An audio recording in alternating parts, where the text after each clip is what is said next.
ஒரு cinema release ஒரு மாநிலத்தோட சட்டமன்ற கூட்டத்தொடரையே தீர்மானிக்க முடியுமா?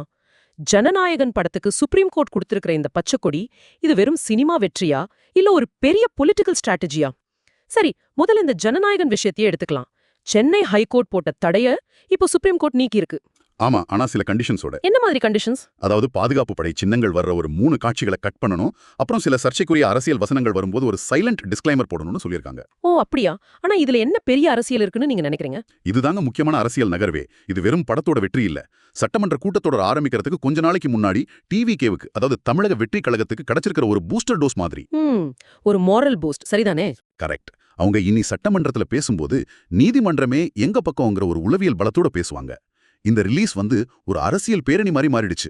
அடுத்ததா தமிழக சட்டமன்ற களம் நாளைக்கு, அதாவது ஜனவரி 20ஆம் தேதி கூட்டத்தொடர் தொடங்குது. போன தடவை மாதிரி ஆளுநர் RN ரவி அரசு கொடுத்த உரையில இருக்கிற திராவிட மாடல் மாதிரியான வார்த்தைகளை தவிர்ப்பாராங்கிற ஒரு பதற்றம். ஆமா, உச்சத்துல இருக்கு. சபாநாயகர் அப்பாவு கூட மரபுகள் மதிக்கப்படணும், மீறினா அந்த வார்த்தைகள் உடனே அவை குறிப்பிலிருந்து நீக்கப்படும்னு ஒரு எச்சரிக்கையே விடுத்திருக்காரு. இதுக்கு நடுவுல எதிர்க்கட்சியான அதிமுக கரூர் நெரிசல் சம்பவத்தை வச்சு சட்ட ஒழுங்கு பிரச்சனையை எழுப்ப பிளான் பண்றாங்க. அப்போ இந்த கூட்டத்தொடர் 2026 தேர்தலுக்கான ஒரு முன்னோட்டமா இருக்க போகுது. ஒரு நேரேட்டிவ செட் பண்ணோம் இல்லையா? இது போல ட்ரெண்டிங் விஷயங்களை தெரிஞ்சுக்க ட்ரெண்ட் ஃபோக்கஸ் தமிழ் யூடியூப் சேனலுக்கு சப்ஸ்கிரைப் பண்ணி அந்த பெல் ஐக்கானை அழுத்துங்க. சரி, சட்டமன்றத்துக்கு வெளியும் அரசியல் சூடு பிடிச்சிருக்கு. கரூர் நெரிசல் வழக்குல நடிகர் விஜய் CBIயோட 2வது கட்ட விசாரணைக்கு போயிருக்கார். இந்த முறை விசாரணையோட ஃபோக்கஸ் என்னவா இருந்துச்சு? முக்கியமா 2 விஷயங்கள். ஒன்னு, கூட்டத்தை கட்டுப்படுத்துறதுல ஏன் அந்த 7 மணி நேர தாமதம் ஏற்பட்டுச்சு. 2வது, போலீஸ் எச்சரிக்கையை டிவிகே நிர்வாகிகள் புறக்கணிச்சாங்களாங்கிறது தான். ஆனா இந்த முறை விஜய் சட்ட ஆலோசகர்களோட போயிருக்காரு. அதுல ஏதாவது முக்கியத்துவம் இருக்கா? நிச்சயமா இருக்கு. அது ஒரு ஸ்ட்ராட்டஜிக் ஷிஃப்ட். போன முறை தனியா போனாரு, இந்த முறை லீகல் டீமோட போறது. இது இனிமேல் வெறும் விசாரணை இல்ல, இது ஒரு சட்ட போராட்டம்னு அவங்க தயாராகிட்டதை காட்டுது.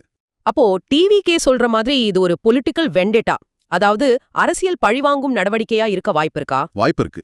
தேர்தல் நெருங்குற நேரத்துல ஒரு கட்சியின் தலைவரை இது மாதிரி சட்ட போராட்டங்கள்ல சிக்க வைக்கிறது ஒரு classic case of regional political கண்டெய்ன்மெண்ட்னு சொல்லுவாங்க. Regional political containment. ஆமா, ஒரு பிராந்திய அரசியல் சக்தியை கட்டுப்படுத்த நேஷனல் லெவல்ல இருக்கிற ஏஜென்சிஸை பயன்படுத்துறது.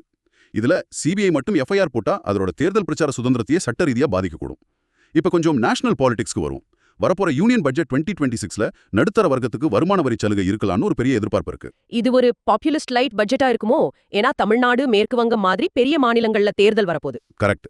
மக்களை கவர சில அறிவிப்புகள் கண்டிப்பா இருக்கும். ஆனா அதே சமயம் நீங்க சொல்ற மாதிரி ஜியோபொலிட்டிக்கல் ஸ்ட்ராட்டஜியும் இதுல இருக்கு.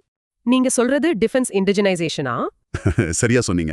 அதாவது பாதுகாப்புத் துறைக்கு தேவையான ஆயுதங்களையும் டெக்னாலஜியும் வெளிநாட்டுல இருந்து வாங்காம முடிஞ்ச வரைக்கும் உள்நாட்டிலே தயாரிக்கிறது. அதுக்கு அதிக நிதி ஒதுக்கப்படும். சோ ஒரு பக்கம் மக்களுக்கு சலுகை, மறுபக்கம் நாட்டு பாதுகாப்புன்னு ரெண்டையும் பேலன்ஸ் பண்றாங்க. கடைசியா உலக அரங்குக்கு போலாம்.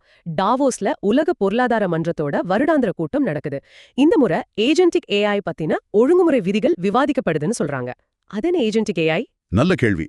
இப்போ நாம பயன்படுத்துற AIக்கு நாம கமாண்ட் கொடுக்கணும். ஆனா ஏஜென்டிக் AIங்கிறது அதுவே சுயமா சிந்திச்சு முடிவெடுத்து செயல்படுற அடுத்த கட்ட AI.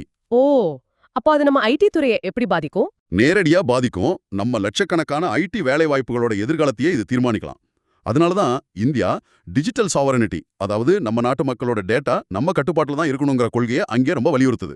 அப்ப பாருங்க, ஒரு பக்கம் ஒரு திரைப்படம் மாநில அரசியலையே தலைகீழா மாத்துது. இன்னொரு பக்கம் எங்கேயோ டாவோஸ்ல எடுக்கப்படுற ஒரு டெக்னாலஜி முடிவு இங்க நம்ம வீட்டு பிள்ளையோட வேலையை தீர்மானிக்குது. அப்போ இன்றைய உலகத்துல ஒரு தலைவரோட உண்மையான பலம் அவரோட அடிமட்ட தொண்டர்களா, இல்ல இந்த மாதிரி உலகளாவிய மாற்றங்களை சமாளிக்கிறவரோட திறமையா? இந்த ட்ரெண்டிங் விஷயங்களை குறித்துள்ள உங்க கருத்துக்களை ட்ரெண்ட் ஃபோக்கஸ் தமிழ் யூடியூப் சேனலோட கமெண்ட்ஸ் பகுதியில் பதிவு செய்யுங்க.